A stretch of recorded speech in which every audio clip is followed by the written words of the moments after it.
For years, we have asked a deceptively simple question. Who will win the artificial intelligence race?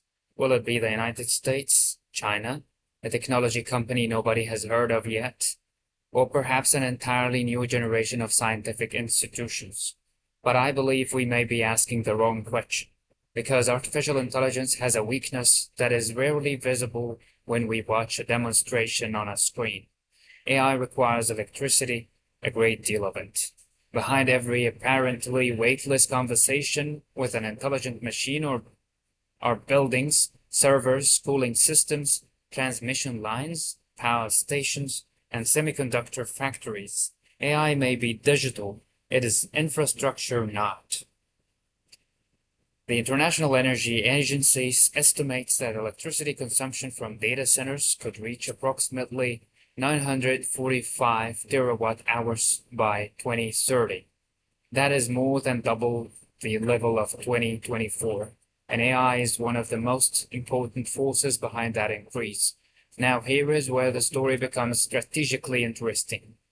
A terawatt hour is an enormous number, but electricity doesn't exist merely as a global number. Electricity has to be generated somewhere. It has to travel through a grid. It has to arrive to a particular location, and a hyperscale data centers doesn't ask the grid for electricity in the abstract. It asks for enormous quantities of electricity at a specific place continuously. That creates a fascinating collision between two different speeds. The technology industry moves at extraordinary speed. A new generation of AI infrastructure can be planned, financed, and deployed remarkably quickly. But electricity grids are different. Transmission lines require planning, generation projects require permitting, substations require construction, nuclear plants require years. And suddenly, we encounter an uncomfortable possibility. The limiting factor in the AI revolution may not be computational intelligence. It may be the ability of physical infrastructure to keep up. This changes the meaning of technological competition. Imagine two countries. Country A has extraordinary AI researchers. Country B has quite equally talented researchers. But country B has abundant electricity, strong transmission infrastructure, semiconductor manufacturing, and reliable access to capital. Country B may eventually possess a structural advantage because intelligence at scale requires compute, and compute at scale requires energy. This means energy policy is increasingly becoming technology policy, and technology policy is increasingly becoming national security policy. There is another fascinating consequence. The AI industry is now becoming a major customer for electricity generation.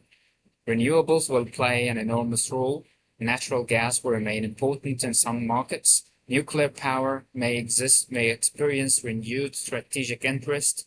Storage will become increasingly important, and geothermal and other technologies may find new economic opportunities. So the AI revolution could paradoxically accelerate the energy transition while simultaneously increasing demand for dispatchable power. This is why I believe the next decade should not be described merely as an AI revolution. It should be understood as an AI energy convergence. And businesses should begin thinking differently. Don't ask only how can we use AI, ask what physical infrastructure does our AI strategy depends upon. Where is the compute? Where does the electricity come from? What happens if grid connection is delayed? What happens if energy prices rise? What happens if geopolitical tensions disrupt semiconductor supply chains? And what happens when millions of organizations make exactly the same assumption at exactly the same time? The winners of the next technological era may therefore not simply be those who build the most intelligent systems. They may be those who understand the entire system surrounding intelligence. Because ultimately, the AI race is not just about who can build the smartest machine, it is about who can power it. Thank you so much for your presence. and I'm looking forward to see you in another video.